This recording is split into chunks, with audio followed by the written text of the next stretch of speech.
नमस्कार। स्वागत है आप सभी का प्रधानमंत्री सीरीज में, जहां हम जानेंगे भारत से जुड़ी कुछ अनकही और अनसुनी कहानियां जो आपने शायद ही कहीं सुना होगा।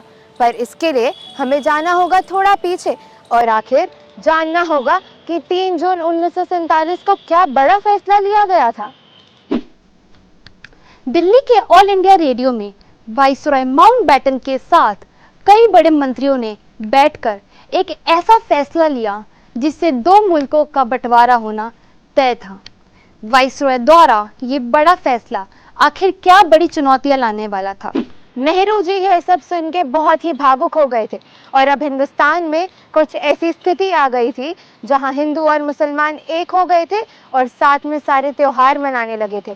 पर अब सब कुछ अलग होने वाला था। जवाहरलाल नेहरू और मोहम्मद अली जिन्ना के बीच में प्रधानमंत्री बनने का संघर्ष गांधी जी के समय से ही शुरू हो गया था। गांधी जी के समय में भारतीय संग्राम बहुत तेजी से आगे बढ़ रहा था और यह सवाल तब भी उठ रहा था कि भारत का प्रधानमंत्री कौन बनेगा। जवाहरलाल नेहरू भारतीय राष्ट्रीय कांग्रेस के बड़े नेता थे और महात्मा गांधी के करीबी माने जाते थे। गांधी जी का झुकाव नेहरू की ओर था क्योंकि उन्हें नेहरू में आधुनिक विचारों वाला एक युवा नेता दिखता था जो भारत को प्रगति की ओर ले जा सकता था। वहीं मोहम्मद अली जिन्ना मुस्लिम लीग के नेता थे और चाहते थे कि भारत में मुसलमानों की आवाज को भी बराबर का महत्व मिले।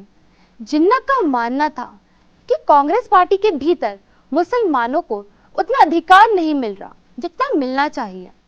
उन्होंने यह महसूस किया कि अगर नेहरू प्रधानमंत्री बने तो मुसलमानों के हितों का सही तरीके से ध्यान नहीं रखा जाएगा। महात्मा गांधी जिन्ना को मनाने की बहुत कोशिश करते थे, पर जिन्ना काफी अलग सोच रखते थे, जिसकी वजह से भारत का विभाजन हुआ और पाकिस्तान का निर्माण हुआ, जिसके नेता बने मोहम्मद अली जिन्ना और भारत के प्रधानमंत्री बने नेहरू जी। भारत के पहले प्रधानमंत्री श्री जवाहरलाल नेहरू का जन्म 14 नवंबर 1889 को हुआ। वे एक कश्मीरी थे। उनके पिता मोतीलाल नेहरू एक वकील थे जो पश्चिमी जीवन के अनुसरण करते थे और उनकी माता स्वरूप रानी भारतीय नैतिकता और मूल्यों में शिक्षित थी।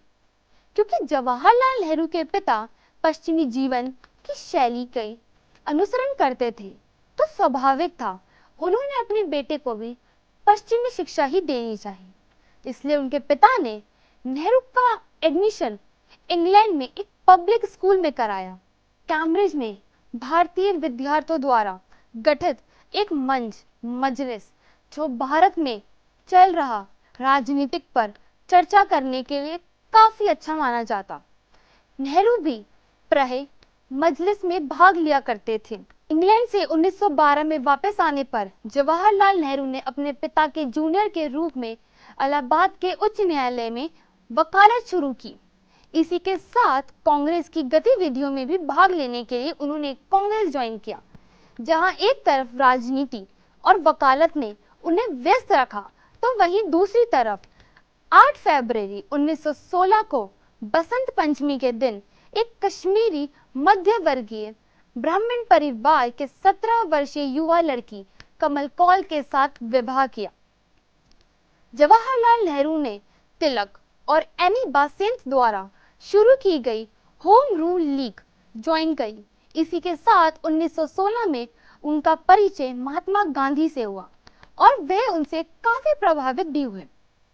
वहीं से शुरू गांधी के जमींदारी आंदोलन से प्रभावित थे जो 1917 में बिहार के चंपारण में हुआ और इसी के साथ उनका पत्रकारिता के प्रति भी काफी लगाव था। मोतीलाल नेहरू द्वारा 1919 में प्रारंभ किए गए एक दैनिक पत्र द इंडिपेंडेंट में उन्होंने एक निर्देशक के रूप में भी काम किया। 1919 में रॉलेट एक्ट के विरोध में पूरे भारतवर्ष में विरोध और प्रदर्शन हुए, जिसके बाद पंजाब के अमृतसर में जलियांवाला बाग में दर्दनाक घटना घटी और इसी घटना के बाद आंदोलन हुए और वकालत छोड़कर कांग्रेस के सक्रिय कार्यकर्ता बन गए। 1920 में उन्होंने बद और गंज में इलाहाबाद जिला सम्मेलन में भी भाग लिया, जिसके बाद उन्हें कांग्रेस समिति का उपाध्यक्ष चुना गया। इसके बाद उन्होंने उत्तर प्रदेश के कई इलाकों का दौरा किया जहां उन्हें भारत की गरीबी का अंदाजा हुआ और इन्हीं वर्षों के दौरान उन्हें कई बार जेल जाना पड़ा, जिसका उनके जीवन पे काफी प्रभाव पड़ा। साइमन कमीशन के आने से स्वतंत्र संघर्ष की तीव्रता और भी ज्यादा बढ़ गई। भारत के लिए पूर्ण स्वतंत्रता का विवाद उन्होंने एक नई दिशा दी जब मद्रास की कांग्रेस बैठक में उन्होंने 27 दिसंबर 1997 को एक प्रस्ताव प्रस्तुत किया, जिसमें यह कहा गया था कि कांग्रेस घोषणा करती है कि जनता पूर्ण राष्ट्रीय स्वतंत्र होगी। इसे और ज्यादा मजबूत करने के लिए नेहरू ने युवकों, किसानों और मजदूरों को भी अपने साथ शामिल किया। 1928 में उन्होंने अखिल भारतीय युवा कांग्रेस का अध्यक्ष चुना गया। इसी के साथ उनकी काबिलियत को देखते हुए उन्हें दिसंबर 1928 में कोलकाता के कांग्रेस अधिवेशन में महासचिव के रूप में नियुक्त किया गया और अगले वर्ष दिसंबर में सभी की सहमति से कांग्रेस के अध्यक्ष चुने गए।